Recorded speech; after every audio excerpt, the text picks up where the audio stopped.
What's going on, everybody? My name is Bryson, Sheffield. I'm one of the ministry residents at the Orchard Northside. Today we're finishing Proverbs. It's the last two chapters of Proverbs. I'm going to focus on Proverbs 31 because that's more familiar to me, and it probably is to you as well.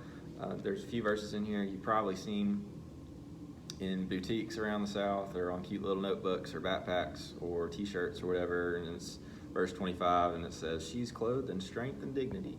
It's this guy talking about, the whole chapter is he's laying out what it looks like to be a wife of noble character.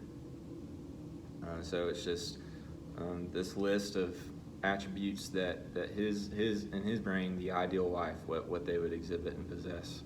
So there's a few ways you could approach this passage.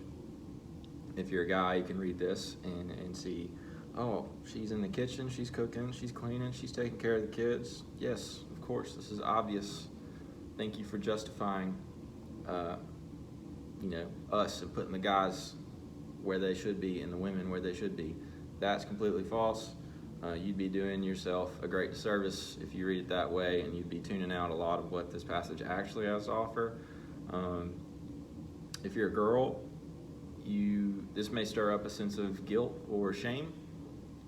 You may read this list of things, all the stuff that she's accomplishing, and it might stir up this sense of, I'm never going to be able to do all these things. You might read all through this list and be like, I'm only good at like one or two of these things, and you can feel kind of defeated and maybe like crushed under the weight of these expectations. And some of you might be thinking like, I'm not even a wife, or I'm not even a mother. But I would say to you, if that's the case, that there's definitely something in your life that you've been tasked with taking care of and being responsible for. So focus on that, and if you read it, just think about those things. Let that be your motivation to try and push yourself to get better and more like the woman that is described in this passage. So both of those ways, though, you're focusing on what the wife is actively doing.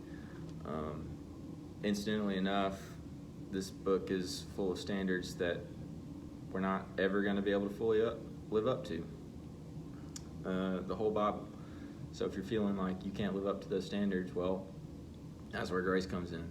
There's many times throughout the Gospels where Jesus makes a concerted effort to try and get the point across that he doesn't really care about all that you do.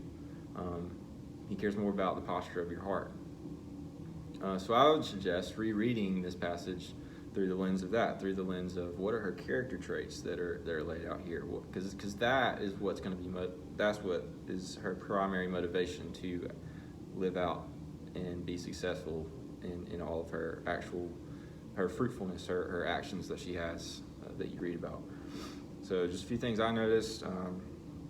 I'll just rattle them off here. She's energetic, she's strong, she's a hard worker, she extends helping hand to the poor, she opens her arms to the needy, she laughs without fear of the future. I like that one. Suffers nothing from laziness, but last but not least, she fears the Lord. So I don't know about you, but a lot of those attributes sound really similar to Jesus. So these verses, no matter what gender you are, they should inspire us all, in my opinion, to try and emulate these kinds of character traits. Her heart, her mind, her body, they're all strengthened by her faith, by God, and then they motivate her to work towards the family, her actual job, and anything else that's entrusted to her care. So may we be people who, follow that example, right?